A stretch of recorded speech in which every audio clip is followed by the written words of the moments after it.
Assalamualaikum warahmatullahi wabarakatuh. Anak-anak, hari ini kita akan mempelajari PLBJ bab 12, jenjang sekolah di Jakarta.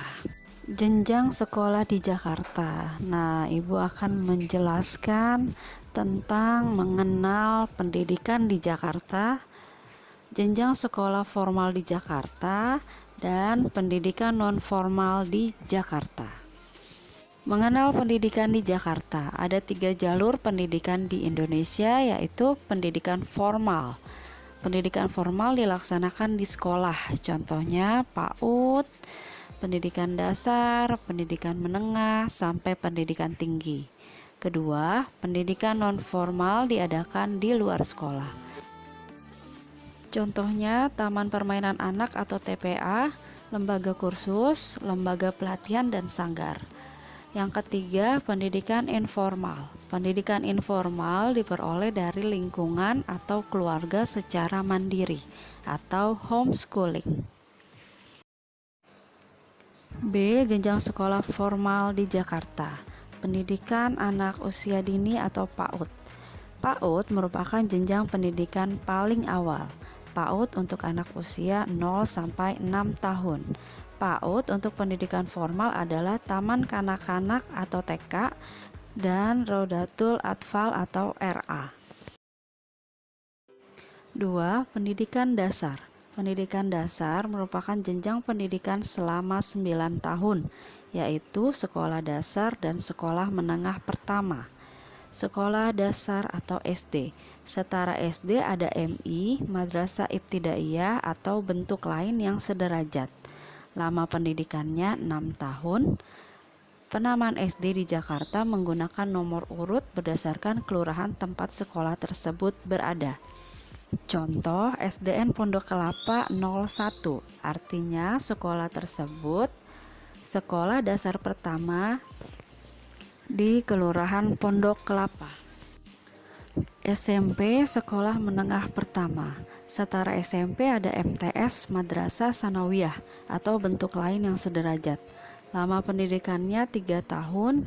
Penamaan SMP berdasarkan urutan keberadaannya di Provinsi DKI Jakarta. Contohnya SMP Negeri 1 Jakarta Pusat, SMP Negeri 98 Jakarta Selatan, dan MTS Negeri 7 Model Jakarta Timur. Pemerintah mewajibkan seluruh anak Indonesia mendapatkan pendidikan tingkat dasar selama 9 tahun. Hal ini disebut dengan program wajib belajar.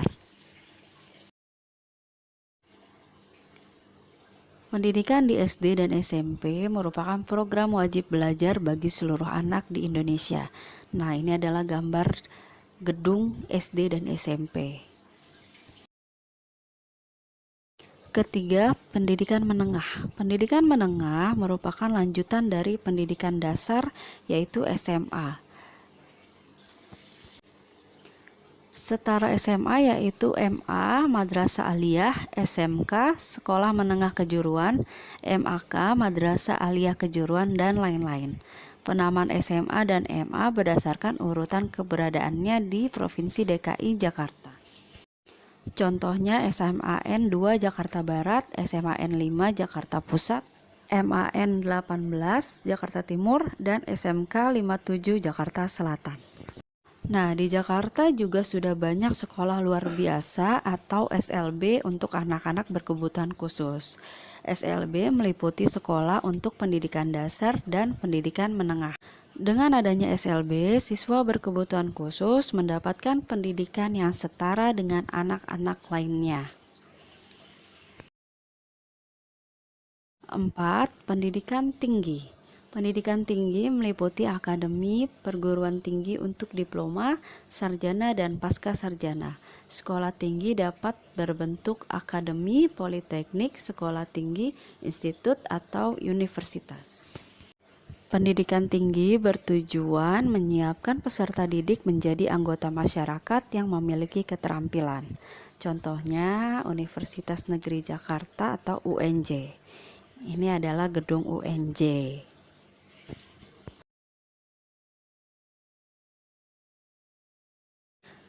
C. Pendidikan non-formal di Jakarta.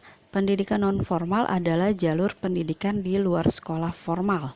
Pendidikan nonformal berfungsi mengganti, menambah, dan melengkapi pendidikan di sekolah formal.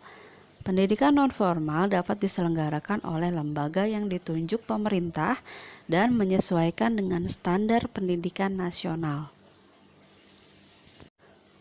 Pendidikan nonformal memiliki dua tujuan utama. Satu, memenuhi kebutuhan tingkat dasar, misalnya pengetahuan tentang alam, keaksaraan, pengetahuan kesehatan dan gizi, dan pengetahuan umum lainnya. Kedua, untuk melengkapi pendidikan tingkat dasar dan pendidikan nilai-nilai kehidupan, misalnya pendidikan kesenian dan keagamaan. Pendidikan nonformal dapat menjadi pilihan bagi anak-anak yang putus sekolah dan tidak dapat bersekolah formal karena keterbatasan dan alasan lainnya. Sekolah nonformal dapat mengembangkan minat dan bakat. Contoh, siswa yang pandai menari dapat mengikuti sanggar kesenian agar mendapat ilmu yang tidak diperoleh di sekolah formal. Nah, jika kamu ingin lebih terampil menari, bisa belajar di sanggar menari. Kemudian, jika kamu ingin lebih terampil bermain musik, bisa belajar di kursus musik.